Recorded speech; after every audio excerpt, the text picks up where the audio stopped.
Bismillahirrahmanirrahim. Assalamualaikum warahmatullahi wabarakatuh. Innal hamdalillah wa nahmaduhu wa nasta'inuhu wa nastaghfiruh wa na'udzu billahi min syururi anfusina wa min sayyiati a'malina. Man yahdihillahu fala mudhillalah wa man yudlil fala hadiyalah. Wa asyhadu an la ilaha illallah wahdahu la syarikalah wa asyhadu anna Muhammadan abduhu wa rasuluh. Ya ayyuhallazina amanu taqullaha haqqa tuqatih wa la tamutunna illa wa antum muslimun. Ya ayyuhan nasu taqu rabbakumul ladzi khalaqakum min nafsin wahidah wa khalaqa minha wa zawjaha wa basa minhuma rijalan katsira wa nisaa wattaqullaha allazi tasaaluna bihi wal arham innallaha kana 'alaikum raqiba. Allahumma shalli ala Muhammad wa ala alihi wa ashabihi wa man tabi'ahum bi ihsanin ila yaumiddin, amma ba'd. Alhamdulillah, kita bertemu lagi di pembahasan kitab Hadis Arba'in An-Nawawi. Sekarang kita masih di pembahasan hadis yang kelima di halaman 32. Melanjutkan yang kemarin. Di halaman 32 ya. Kemarin hadisnya sudah kita baca. Sekarang kita melanjutkan kandungan hadis. An Ummil Mukminin Ummil Abdillah Aisyah radhiyallahu anha qalat qala Rasulullah sallallahu alaihi wasallam man ahdasa fi umrina haza mal laisa minhu fahuwa raddu. Dari Ummul Mukminin Ummul Abdillah Aisyah radhiyallahu anha, dia berkata, Rasulullah sallallahu alaihi wasallam bersabda, barang siapa yang mengada-ngadakan dalam urusan agama kami ini yang bukan berasal darinya, maka amalan tersebut tertolak. Hadis riwayat Bukhari dan Al-Muslim.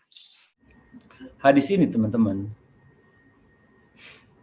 secara mutlak menunjukkan bahwa amalan ibadah yang menyelisih syariat adalah tertolak.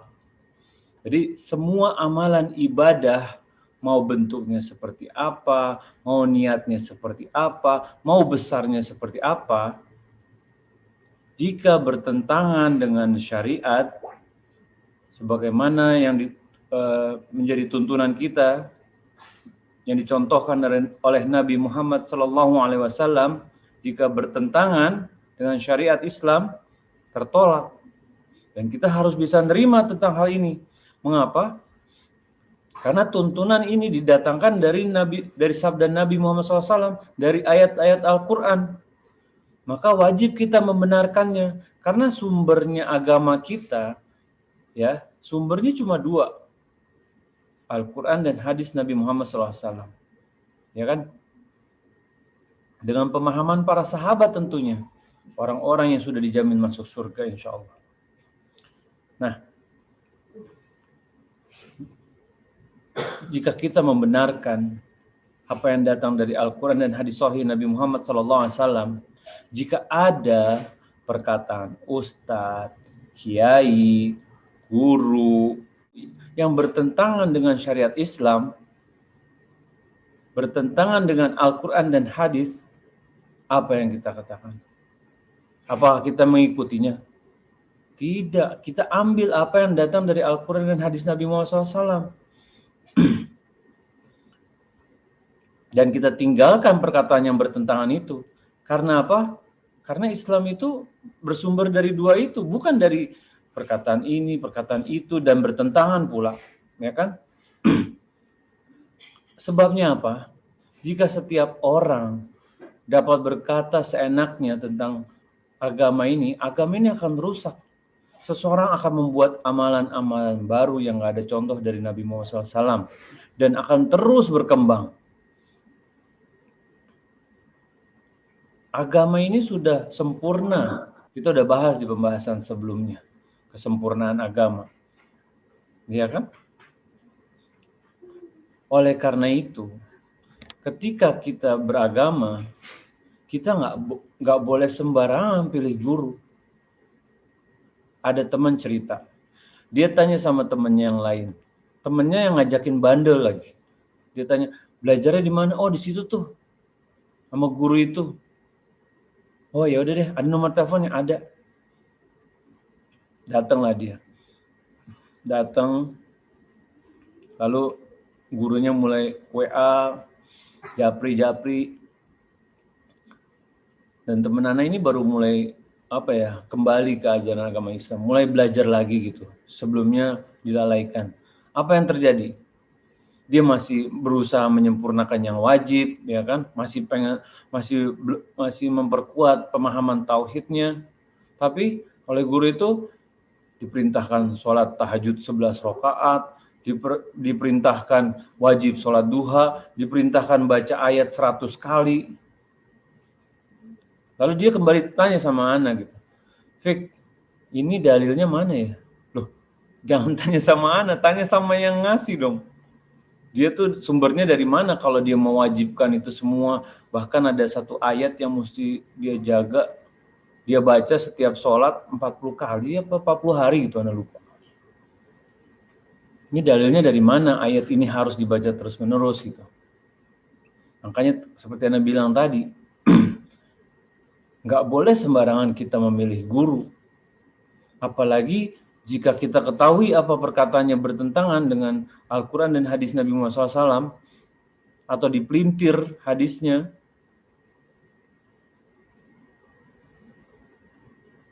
karena Al-Quran dan hadis nggak akan pernah bertentangan, teman-teman. Nggak akan pernah bertentangan. Kalau hawa nafsu pasti bertentangan dengan Al-Quran dan hadis. Dan juga, walaupun tujuannya baik, ya, tujuannya baik banget lah misalnya, tapi jika menyelisihi syariat, nggak boleh kita kerjakan. Dan pasti tertolak. Karena gini, kebaikan itu, standar kebaikan kan beda-beda setiap orang. Nggak semua orang punya standar kebaikan yang sama. Anda ambil contoh gini, seorang pelari maraton dengan seorang yang sedang sakit diabetes, makan karbo atau gulanya tuh, kadar gulanya tuh lain. Kalau pelari maraton dia harus banyak kadar gulanya karena yang dikeluarin banyak. Sedangkan penderita diabetes dia harus atur. Gak boleh dia makan nasi 2 bakul. Sedangkan orang yang mau lari maraton mungkin dia harus makan banyak karena akan banyak yang terbuang. Jadi kebaikan 2 orang yang satu diabetes yang satu pelari maraton aja udah beda. Apalagi dalam urusan agama, kalau kita masing-masing punya standar kebaikan masing-masing. Dan sesungguhnya teman-teman, standar kebaikan yang mesti kita ikuti adalah apa yang disampaikan oleh Nabi Muhammad SAW. Nggak ada hak kita menyatakan bahwa ada yang lebih baik daripada tuntunan Nabi Muhammad SAW. Dan jika kita mengatakan, oh ini kan baik, ini kan tujuannya baik, berarti kita telah menyatakan bahwa ada yang lebih baik daripada tuntunan Nabi Muhammad SAW, dan kita tidak berhak mengatakan seperti itu, teman-teman. Dan kita harus bisa menerima hal itu. Kenapa? Karena kita ini pelaku syariat, bukan pembuat syariat. Kita ini hamba Allah. Kalau ngaku hamba, itu tuh siap diperintah. Bukan bikin perintah baru atau inovasi atau ngerasa lebih baik.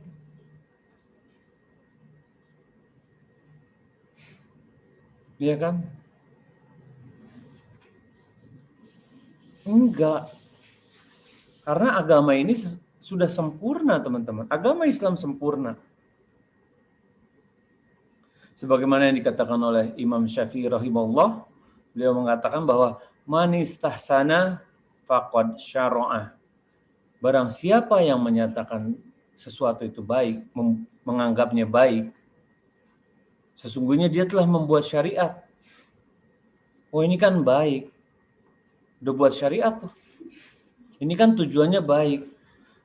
Kita kan ngumpul-ngumpul sini kan ada sedekahnya, ada ininya, ada. Loh, Ketika ibadah dikumpulkan menjadi satu runtutan dengan tertib urutan tertentu, itu menjadi ibadah baru, teman-teman. Sebagaimana kalau umroh kan ada urutannya kan, ihram ya kan, niat dulu. Bagaimana dengan orang yang misalnya tahallul dulu baru kemudian tawaf atau sa'i? Nggak boleh. Tapi kan baik, biar nanti udah udah gundul dulu. Enggak, tuntunannya begini, kita harus terima. Lalu contohnya gini, Ana sholat subuh, berapa sih sholat subuh? Semua sepakat 2 rakaat kan? Ada yang, wah Ana kuat nih, seger baru bangun tidur, mandi, Ana sholat subuh 4 rakaat, 6 rakaat kuat, Ana 6 rakaat aja, kan baik. Enggak, diperintahkan 2 ya udah 2, nggak usah tambah, nggak usah kurang. Iya kan? Kalau dia menambah, ini kan baik jadi 4 rakaat, dia udah bikin syariat baru. Dan tidak berhak kita membuat syariat baru, teman-teman. Ayo Sam, lanjut Sam, kandungan hadis Sam.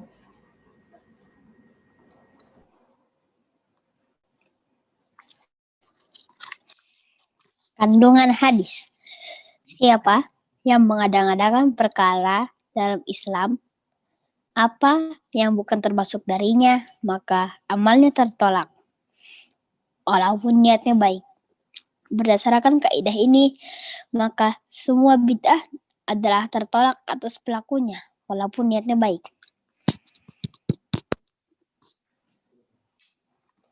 Siapa yang melakukan amal soleh walaupun pada dasarnya disyariatkan, tetapi amalnya tidak berdasarkan cara yang diperintahkan, maka ia tertolak.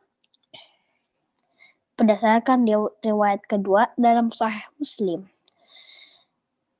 Atas dasar ini, barang siapa yang menjual sesuatu yang diharamkan, maka jual belinya batil.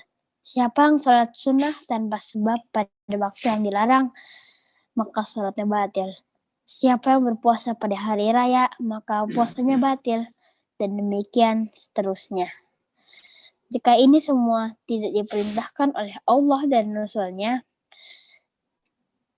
jadi semua ini batil lagi tertolak. Baik. Nah,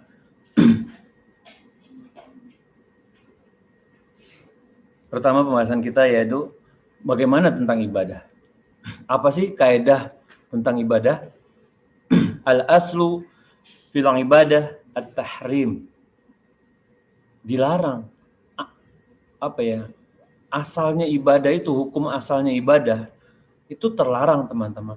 Hingga ada perintah atau hingga ada syariat.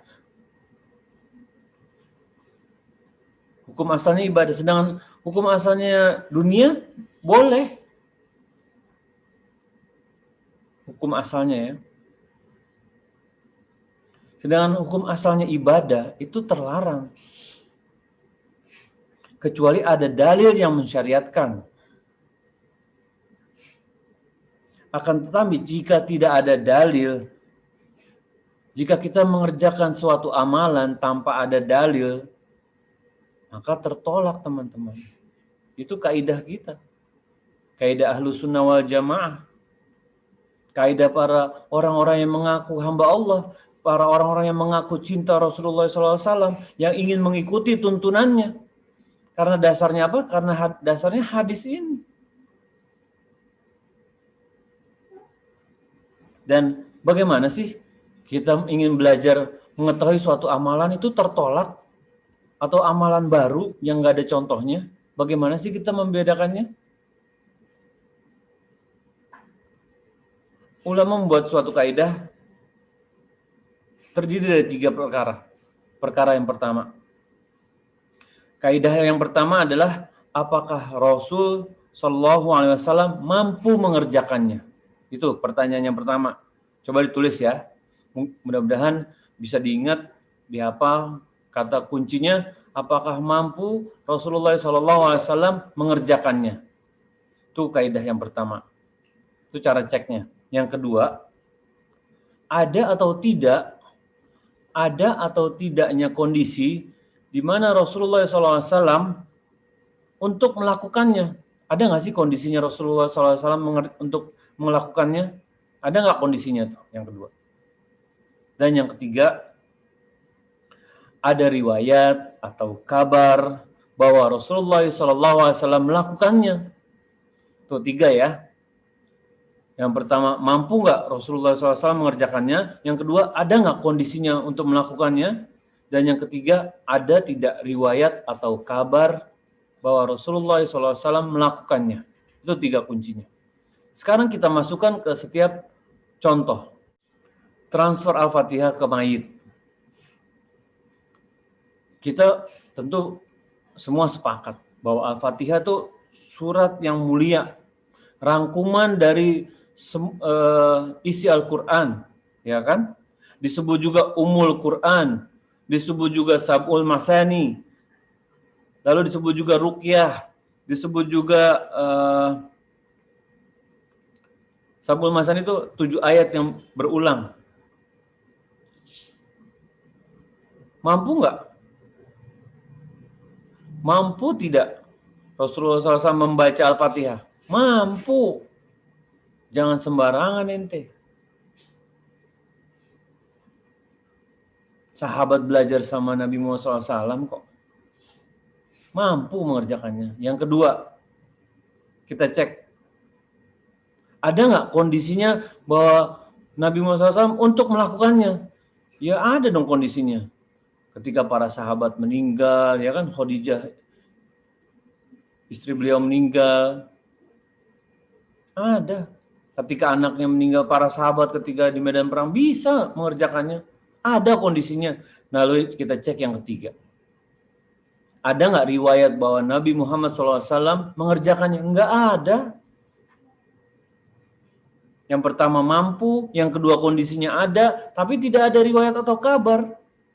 Ya berarti memang nggak ada. Dan amalan itu amalan yang baru. Dan amalan yang baru tertolak sebagaimana yang dikabarkan oleh Nabi Muhammad SAW.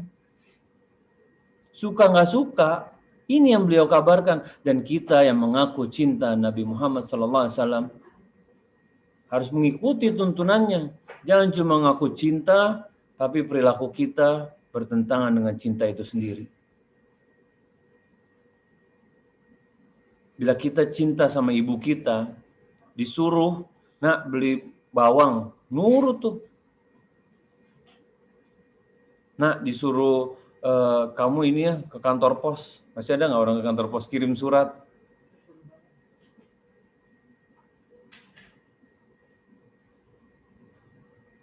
Nak ke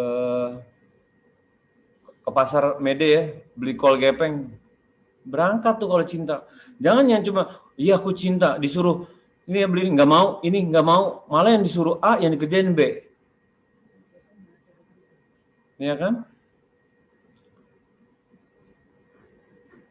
Ini malah terbalik. Disuruh ke pasar Mede, di malam main ke rumah teman, nginep pula, nggak ngasih kabar. Ini cinta? Enggak, bertentangan soalnya.